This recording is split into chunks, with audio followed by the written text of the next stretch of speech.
All right, time for the noon bulletin. It's live from the Akua Bohima studio at North Ridge. I am Ania Fompofo. We will go through the headlines now, and then later on I'll tell you the details of the story. But follow us on social media platforms. Is Metro TV Ghana on Facebook, Metro TV _GH is on Twitter and Instagram. For now, the headlines.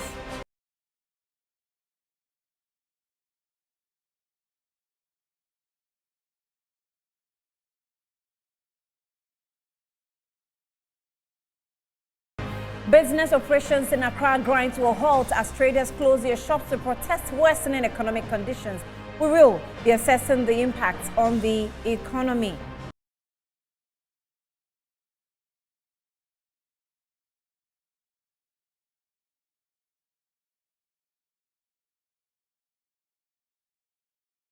Mayor leads a decongestion exercise at Sakumo Ramsar site as part of the efforts to safeguard the area.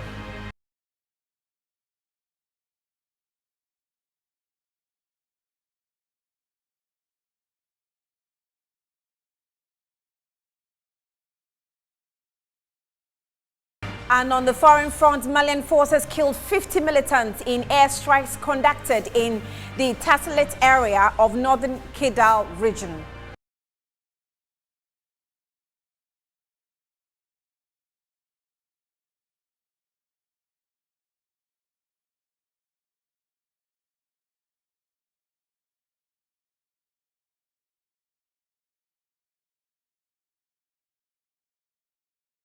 Well, now with our first story, traders in the Central Business District of Accra have shut their shops in protest against the rising cost of doing business in the country. According to Guta, the rising cost of doing business is pushing many business operators out of businesses.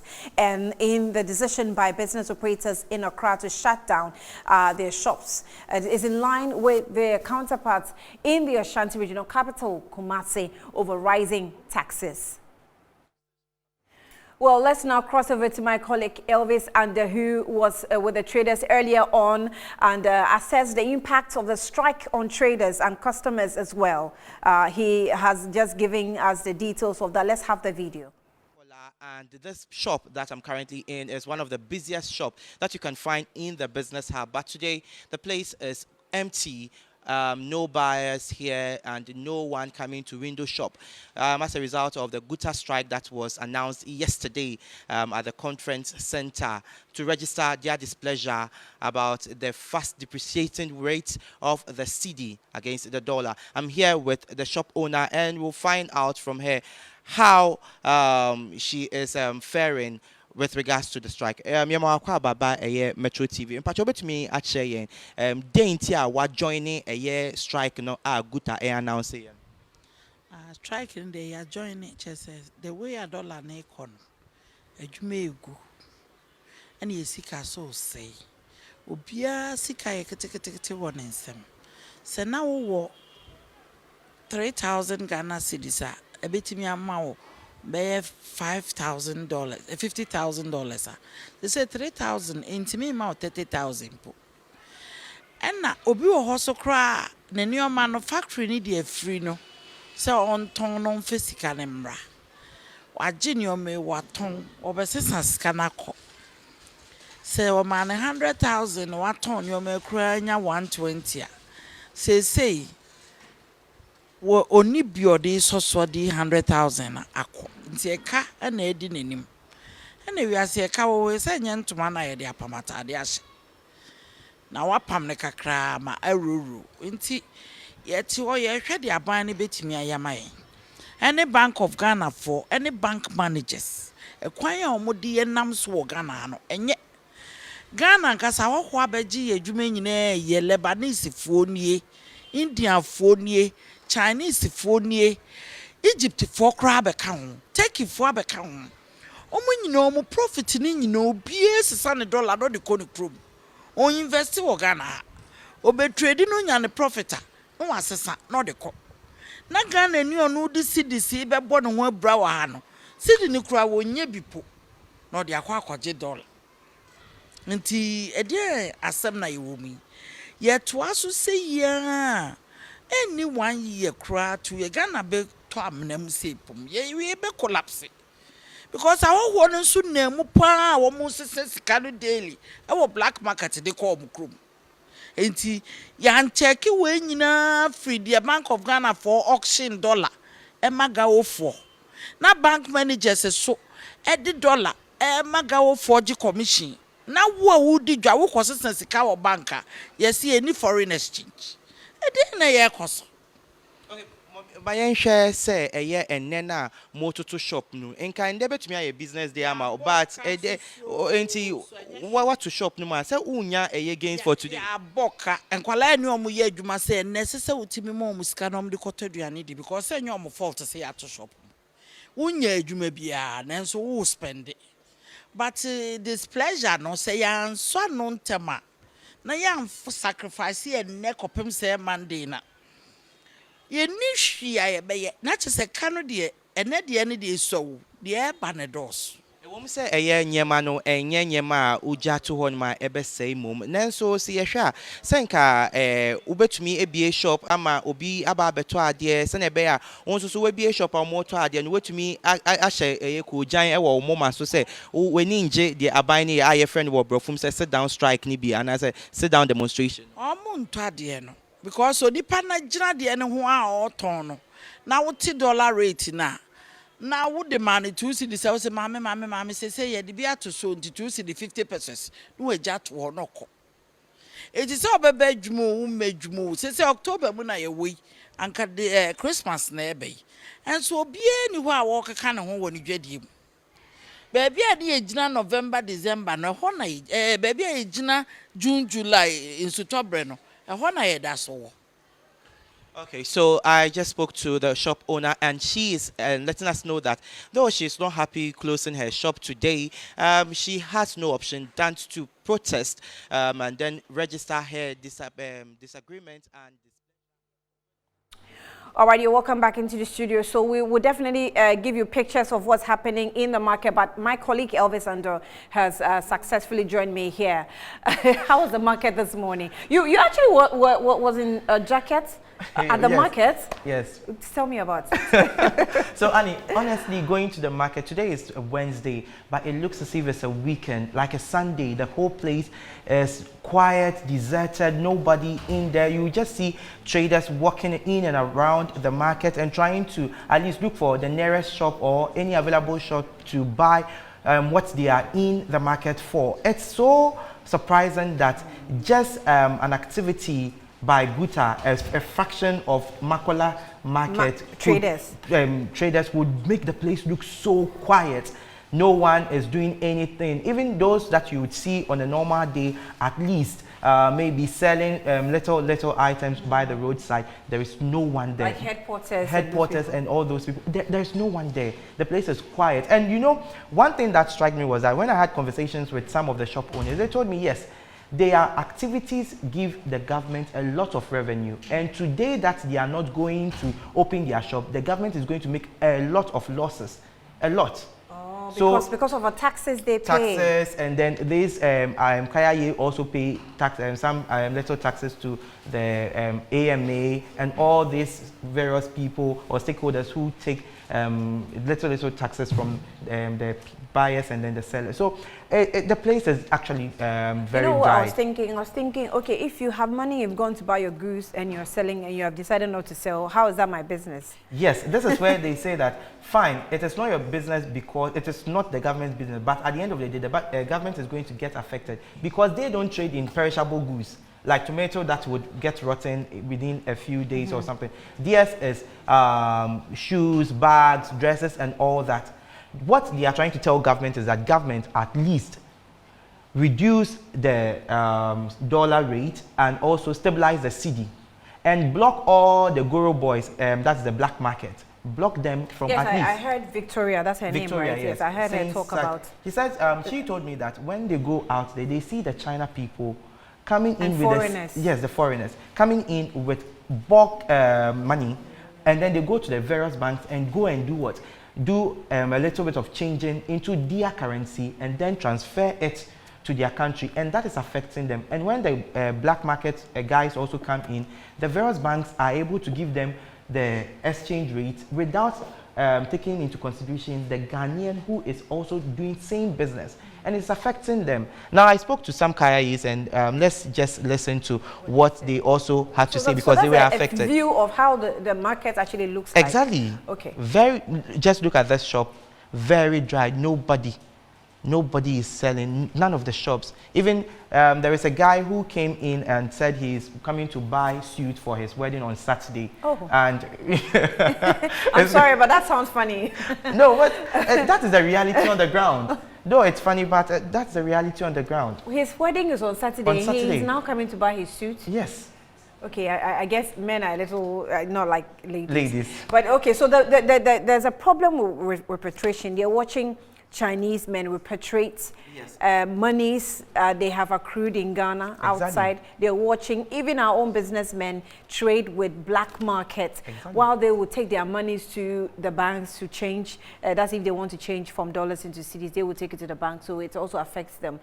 But government at this point in time obviously doesn't have a power to reduce exchange rates.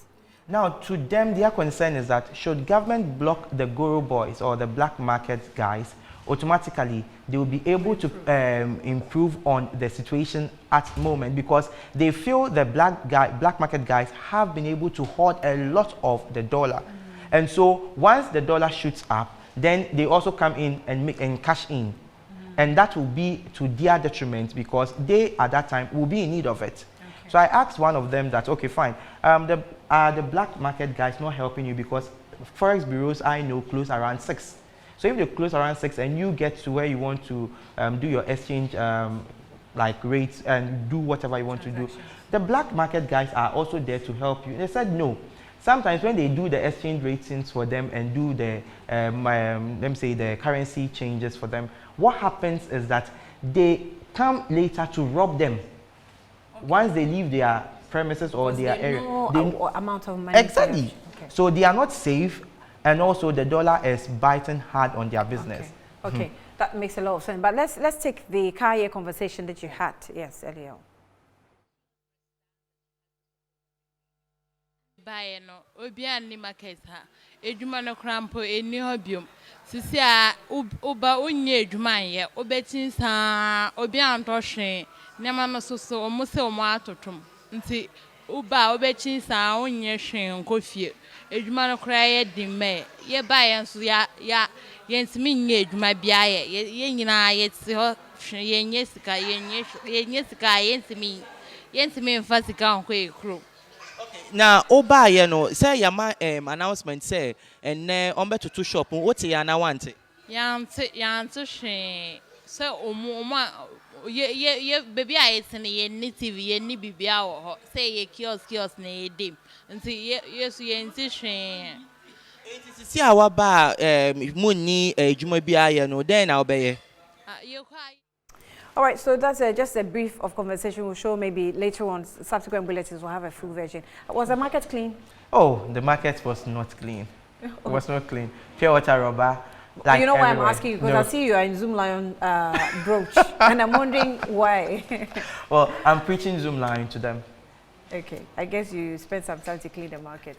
Anyway, shops are closed. Everywhere is a bit empty. I know there's a group of traders that they have actually disassociated themselves from Guta. Yes. Do they have their shops open? Yes, those shops were open, activities were ongoing. You could see that no one is concerned about what the other party is doing. Their only concern is that, fine, we are affected, but we would only put on red head gears or bands on and then register our displeasure. But closing our shop, no, we would rather cash in from your side where you've closed your shop, but your customers will now come to our side to have business with us. That's a smart one. Elvis, thank you for coming through. But we are joined via Zoom by the President of the Policy Initiative for Economic Development, Daniel Enim, to help us assess the impact of the traders' strike. Daniel, thank you for your time. You're welcome to Newsbeat. Thank you. All right. So we've gone through the journey of my colleague Elvis Ando's visit to the market, and we can confirm that the traders have indeed carried out the action that they threatened to do. To what extent do you think is going to impact on government revenue generation? Thank you very much. If you look at our economy, it's largely dependent on the informal sector. By that, I'm referring to the traders. And they're closing their shops for the day. What it means is that a certain amount of revenue is lost to government. Some of them even pay their dues on the daily basis. So that is one aspect of the equation. Revenue generation in respect of what government will get from them in the form of taxation will be lost. The second aspect of it is that incomes that will be generated by the said individuals, which could also help in the stimulation of overall economic growth, will also be denied. So it is an exercise that ought to be addressed immediately, not to have any ripple effect on the economy. Another aspect of the equation is that others who may not follow the directives of Gupta may resort to selling their product at a very exorbitant prices, and of course that may also affect the citizens. Another equation of the dial is that other trade unions may also follow suit if nothing is done about this situation, and that may be very fatal for the overall growth of the economy. Our economy is going through challenges. Most of our macroeconomic indicators were out of gear. Inflation is high, 37.2% rate high. The exchange rate has nothing to. It's not holding well. Almost all the key indicators are not performing very well. So having this strike coming to bear may further worsen the conditions. So I'm of the view that Ministry of Finance, Ministry of Trade should immediately engage the traders and find amicable solution going forward. So we're not sure, this is quite indefinite, we're not sure when they are returning to the shops, but within a very short period of, let's say, 2 days, 3 days, can this action affect overall inflation rate? Yes, certainly it will. Coming from the perspective that those who may be selling, those who may be outside the realm of Gupta and then other trade organizations, people selling by the street could take advantage. So for instance, I go to the market, shops are closed, and then woman A is selling same product, probably take advantage to increase the price. I have no choice than to buy it at that very high price, and that is inflation. So, and then we have a certain culture within our economy. Once prices of goods and services is increased and get to a certain stage, and that becomes the norm. So if people take advantage of the situation and increase price and get to that level, that norm, and it stays there, and that is inflation. So what is happening now is not anything that should be taken lightly. It's something that the managers of the economy are stepping quickly to ensure that they arrive at a very amicable solution with the trade unions, so as not to have any significant ripple effect on our domestic economy. Daniel Ining, thank you for spending some time with us here on Newsbeat. Let's still stay on Zoom. We've been joined this time by phone, by the General Secretary of the Traders Advocacy Group Ghana, Nana Poku, and they are, another group that is having a different stance on this strike. Nana, thank you for your time. Welcome to Newsbeat. So, tell me what position your group has taken on the strike. Kindly unmute if you may. Hello, Nana Poku. Yeah, good afternoon to your viewers. Great, I can hear you. So I want you to confirm what your position or your stance is on the strike. Currently, the press conference we came up with on last Monday is to seem to direct our members to keep their shop open, keep wearing their red bands, and put some red banners in front of their shops, continue their looter, but at the same time, our core mandate is to do business, to open their shops and do business whilst we fight. How can you do the two? If you're doing business and you're running at a loss, obviously, the exchange rate is on its nosedive. How are you doing business and still succeeding? Definitely, the system is not in favor of trading or businesses. But we are still in. No matter what, we still need to work around the clock and still keep ourselves in business. The question you just posed is such that somebody somewhere could give us money to revamp our businesses. It's not like that. The way things are going is of clear terms that a lot of businesses are going to collapse. Some will also emerge. That is how the system has been running ever since. But we are with the view that closing the shops is not the end solution to these calls that we are calling at the managers of the economy to make sure the cedi-dollar relationship, port issues, taxation, a whole lot is completely worked on so that we can easily find that flair of doing business in the country.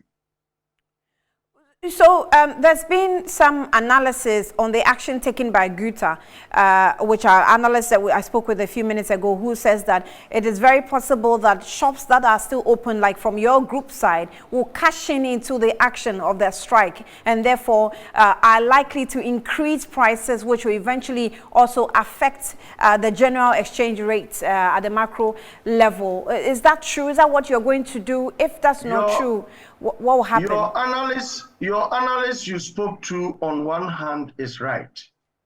That those of we who have opened our shops, we are going to cash in because nobody asked nobody to sit down. And as for price increases, that one is no.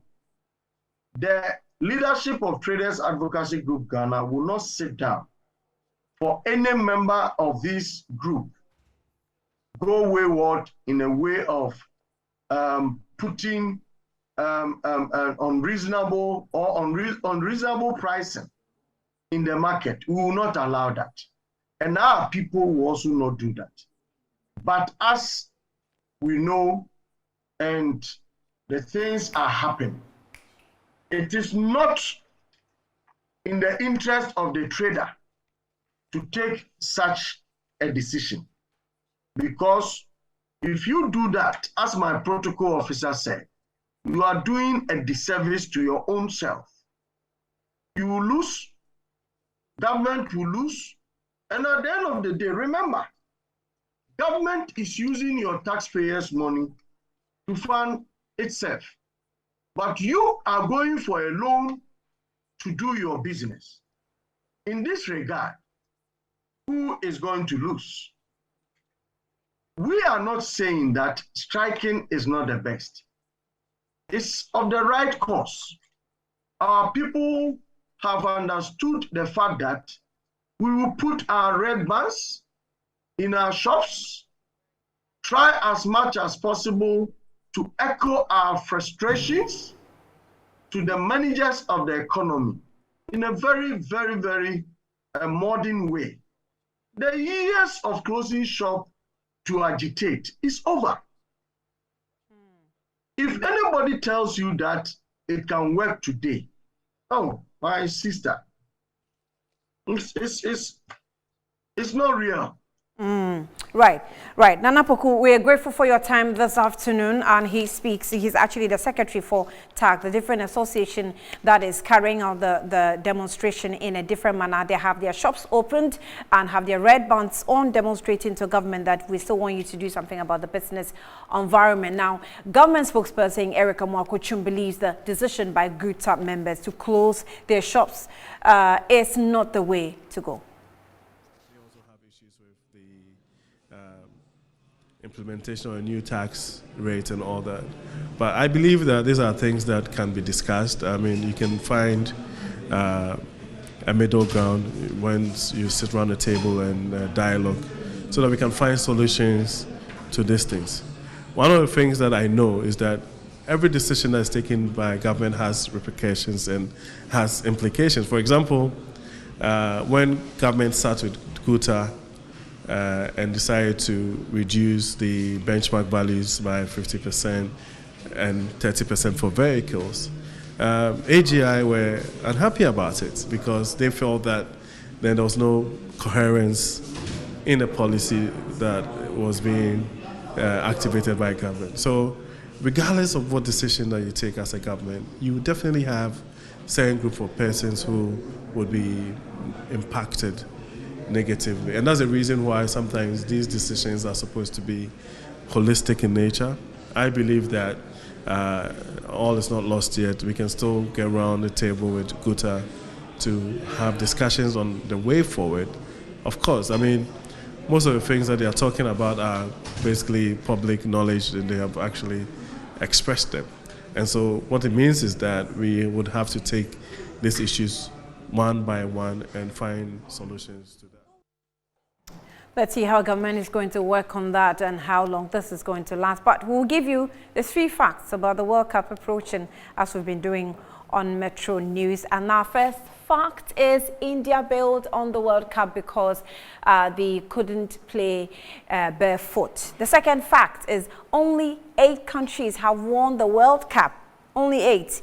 And the third fact is Pele has the most World Cup championship wins, and that is a pride Ghana still holds. Well, you're still watching Newsbeat here on Metro TV. Let's take a breather. I'll be back shortly.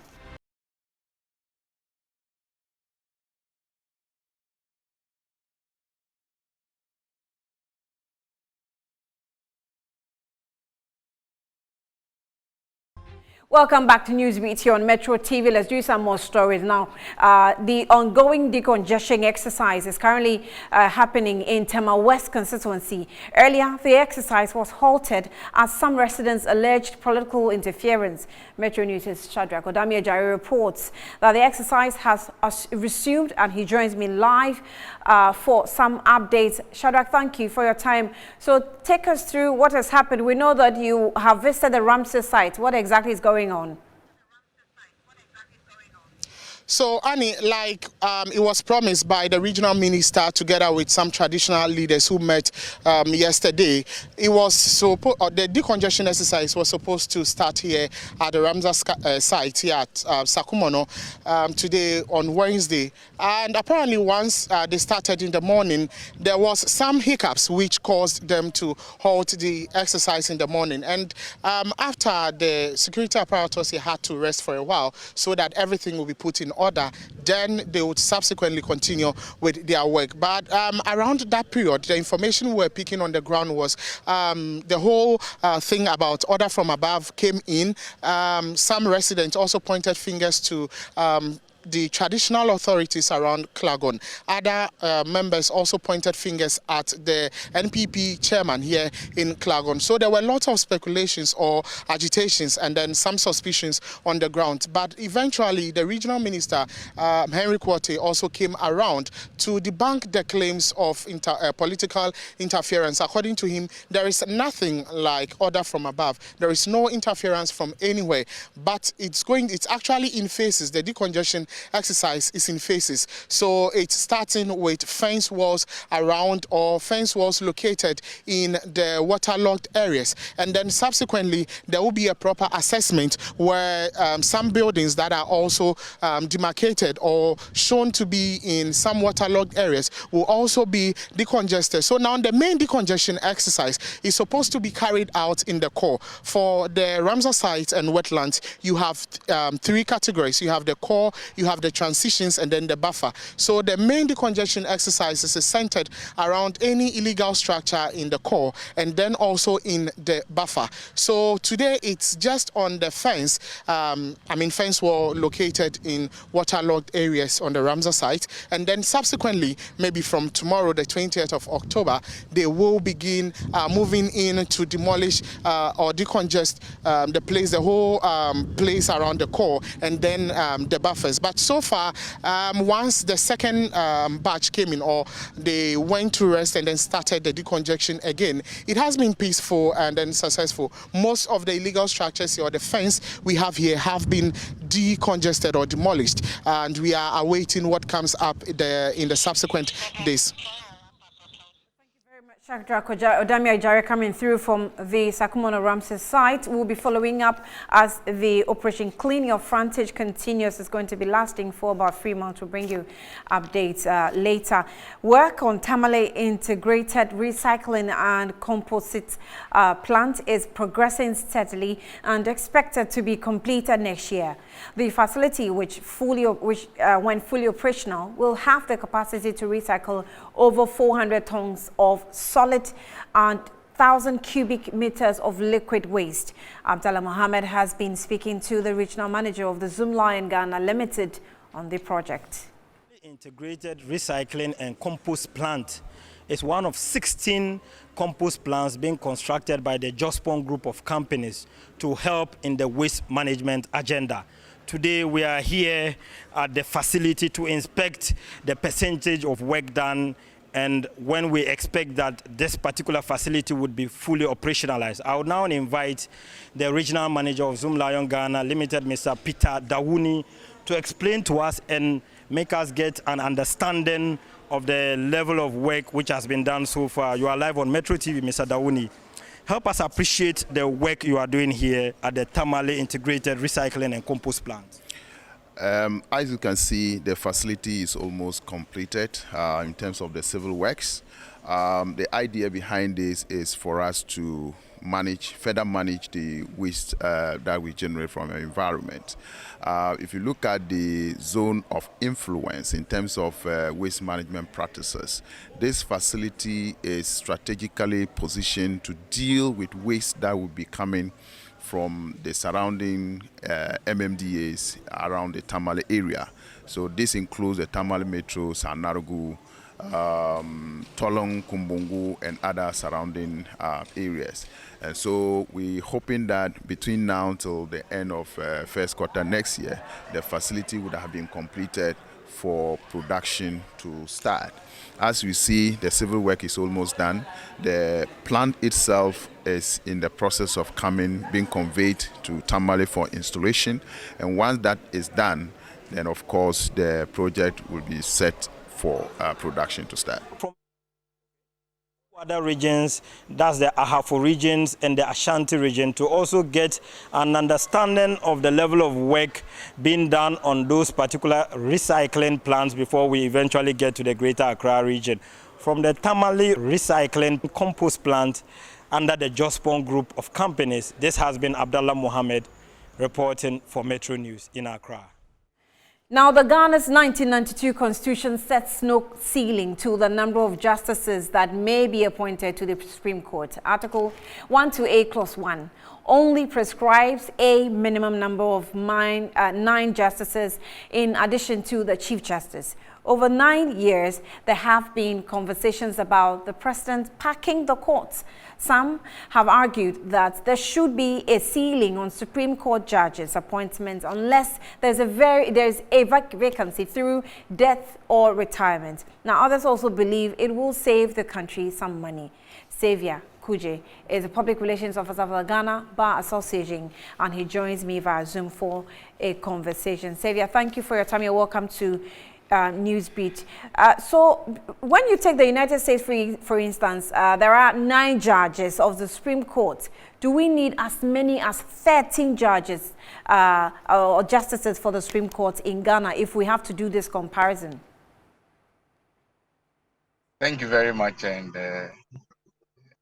very good afternoon to your viewers.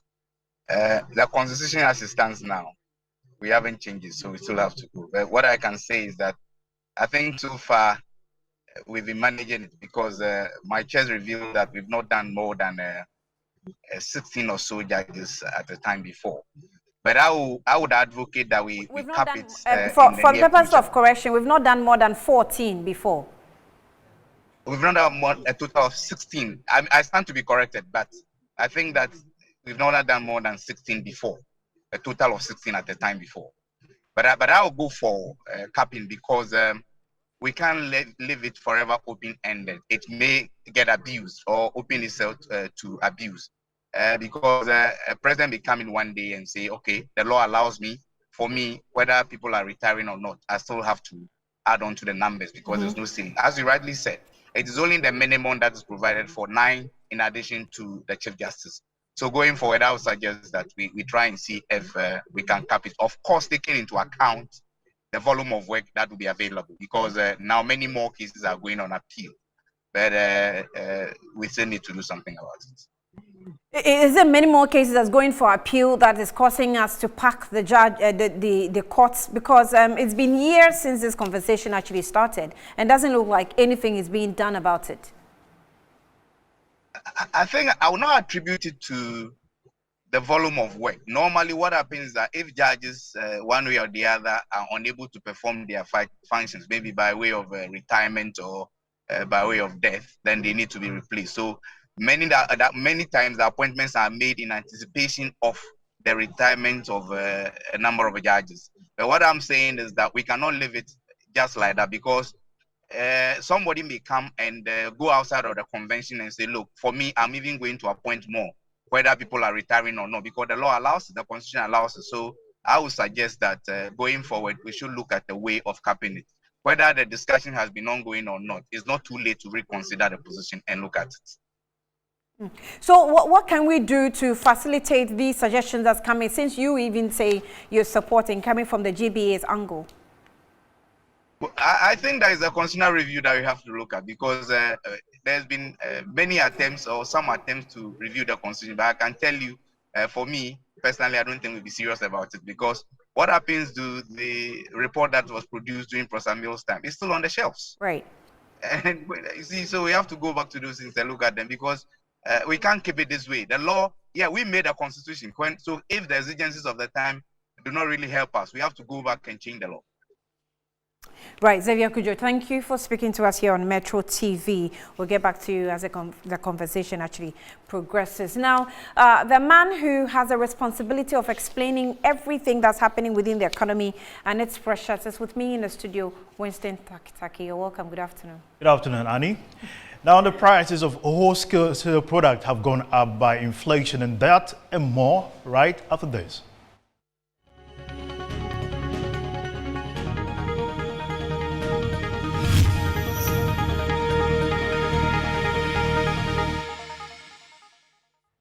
And now to our first business story. Latest data from the Ghana Statistical Service has revealed that wholesale prices of goods and services rose by 5.9% to hit 45.6% in September from August 2022. The PPI, a measure of the average change of prices received by domestic producers for the production of their goods and services on a 12-month basis, has been released. Provisionally 163.3 relative to August 2022, 152.3, and using the same series, September 2021, a producer price index of 110.1.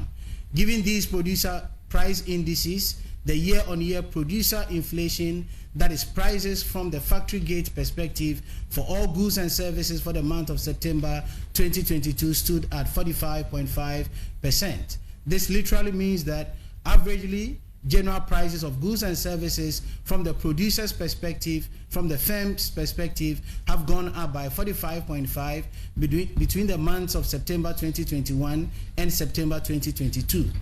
On a month-on-month basis, with the respective indices, provisional September 2022, 160.3, August 2022, 152.3, monthly change between August 2022 and September 2022 was 5.2%. from the factory perspective, from the producer's perspective, between August 2022 and September 2022, generally prices of goods and services went up by 5.2%. Now, Professor of Applied Economics Steve Haggs has consistently been releasing figures concerning Ghana's inflation, yet the Ghana Statistical Service has responded to his remarks. A professor of applied economics at St. Johns Hopkins University, Professor Steve Hang, has pegged Ghana's inflation at 84% for the month of September. Hang's rates are compiled using purchasing power parity from free and black markets using exchange rate data. Responding to Steve's figures, the head of Price Statistics Service at the Ghana Statistical Service, John Foster Ejahu, has, however, questioned Hang's methodology. According to him, it's not a globally accepted standard. And you can't even price because you don't have all day. What we say is different from ours is that there's an international basket. I have Kobe in my basket, I have Kobe in my basket, I have Fufu in my basket. We place value on the importance the consumer attach to each item. And so we have what we call weights. So rice consumption may not be same as maybe hairdressing, but his methodology assumes equal importance. On the contrary, if you increase total fare by even 1%, it will push inflation out of GA. And the total fare is not in the purchasing power parity basket. He added that increasing salaries to correspond with inflation will rather worsen the situation. The more we ask for salary increment, it will also have effect on inflation. So I think it's time for all of us to sacrifice and make sure we are out of the woods. But if we are not careful and we keep pushing for more, chances are that more money will be chasing fewer groups, as we were taught in elementary economics. And then we'll come to square one. So the money that has been given to you will become virtually useless. The International Monetary Fund has attributed the high inflation in Ghana to largely domestic factors. This dismisses the argument that inflation in the country is due to external factors such as the Russian-Ukraine crisis. Ghana's annual inflation rate accelerated for the 16th straight month to 37.2% in September of 2022 from 33.9% in August. That'll be all for business here on Newsbeat. My name is Winston Taki. We'll be back with sports after this break. Stay tuned.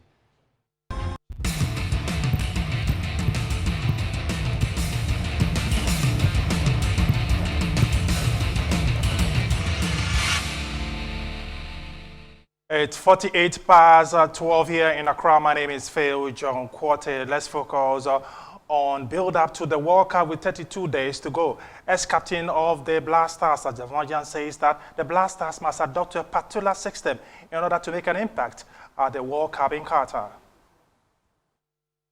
You need to be specific on one tactic, to be your strong point. And then when things go wrong, that is where maybe you can change it, something. But it should be a bit that you need to master in your tactic. But it looks like today we play these tactics and then tomorrow we play these tactics.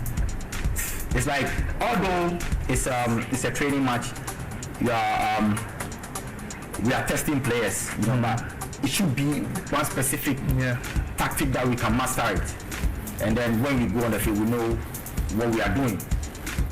But when we keep on changing, confusing players, I don't think it's right. But we have the good players, and our chances for qualifying, that one I can't really tell. As I said earlier, we need to believe in ourselves and make sure we qualify from the group stage. As captain of the Black Stars of Samajian, talking about taxi with 32 days to the World Cup. Let's focus on the EPL now. Match day 11 started last night. Quite an interesting one for Crystal Palace. Let's bring you the results and fixtures on the screens pretty soon and find out how it went for the teams. Brighton drew goalless with Nottingham Forest. At Selhurst Park, Crystal Palace beat Wolves by 2-1. Today, Bournemouth will welcome Southampton. Arsenal's game against Manchester City has been called off. Meanwhile, Liverpool will play against a gentleman from London, that is West Ham. St. James Park, Newcastle will lock horns against Everton, while Manchester United will renew their rivalry with Spurs at Old Trafford. At Creighton Cottage, Fulham will welcome Aston Villa, who are under pressure, led by Steven Gerrard. And then at the King Power Stadium, It will be Leicester City playing against Leeds United. Let's go to Spain quickly before we join the entertainment decks. Yes, Seville managed to do 1-1 with Valencia. Getafe do 2-2 with Atletico Bilbao. Atletico Madrid were in the Spanish capital yesterday and they were held by Vallecano. 1-1 ended. Cardiff will play against Real Betis. The Real Sociedad will lock horns with Mallorca. The defending champions, Real Madrid, will also be in action today against Lecce, whilst Armenia will take on Girona. Osasuna will see whether they can beat Espanyol, whilst Barcelona, after playing poorly in the Champions League, will be at home against Villarreal.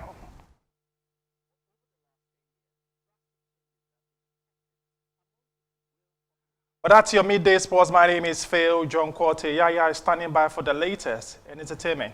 Thank you, Johnny. Entertainment news is next.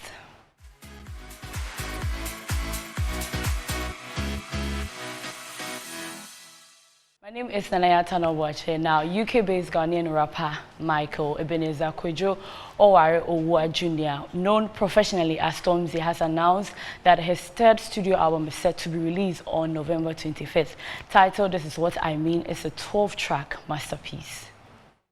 Described as an intimate love letter to music, Stormzy has shared his highly anticipated third album, This Is What I Mean, which is set for a global release next month. The 12-track release, according to a press release, was mostly written during a retreat to Osea Island, a small island in the Blackwater estuary. In a statement describing the recording process, Stormzy said, "When you hear about music comps, they always sound intense and somber. People saying we need to make an album, we need to make some hit records. But this felt beautifully free. We are all musicians, but we weren't always doing music. Some days we played football or walked around taking pictures, and the byproduct to that was a very beautiful music, because when you marry that ethos with world-class musicians and the best producers, writers and artists in the world, and we are in one space, that's a recipe for something that no one can really imagine. You can't even calculate what that's going to come up with." And it came up with a big chunk of this album. Now, away from that, despite rumors about Prince Harry and Meghan Markle's show on Netflix being delayed or possibly cancelled, it has finally been confirmed to air by the end of this year. The Duke of Sussex and Duchess of Sussex, much-awaited Netflix docuseries, will air this year and is scheduled for a December release. According to a Deadline article published, the show has been delayed due to criticism of the upcoming season of the popular Netflix series The Crown. Nevertheless, informed that the show will continue and that any problem with Prince Harry and Meghan's documentary have nothing to do with the 5th season of The Crown. In September 2020, Prince Harry and Meghan made a stunning move by signing a multi-year deal with Netflix to produce content with a media production. The original deal noted that they would create an array of content, including documentaries, docuseries, movies, scripted shows, and children's content. That's all on entertainment. Annie, over to you. Thank you very much, Nanaya. Let's now take the international story.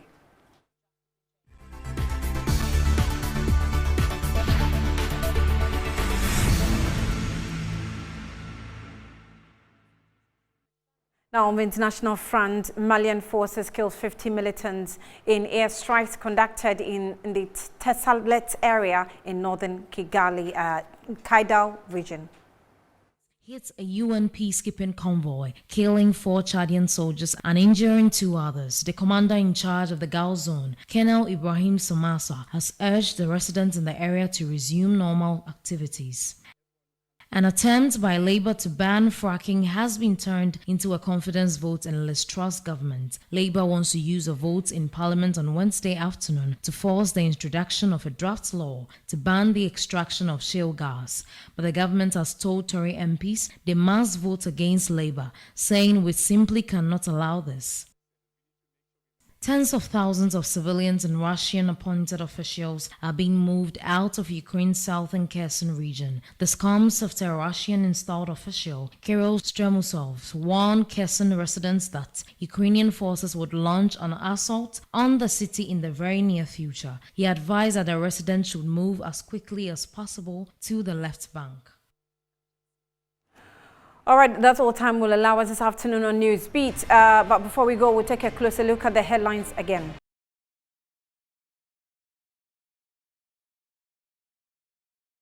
Business operations in Accra grind to a halt as traders close their shops to protest worsening economic conditions.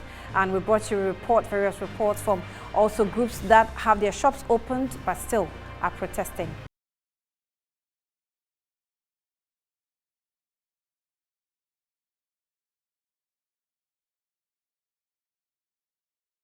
We also headed to the Sakumono Ramsar site where Accra Mayor leads a congestion exercise at the area and as part of its effort to safeguard the Ramsar site.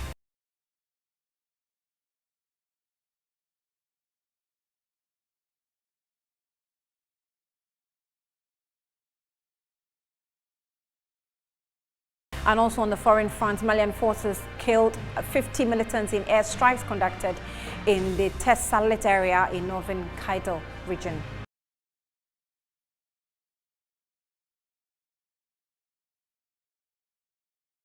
Well, His Excellency the President Nana Addo Dankwa Akufo-Addo is still touring the Ashanti region. We'll bring you the details of that. You monitor Metro TV and we'll come through with that report. My name is Ania Fampo. Thanks for watching.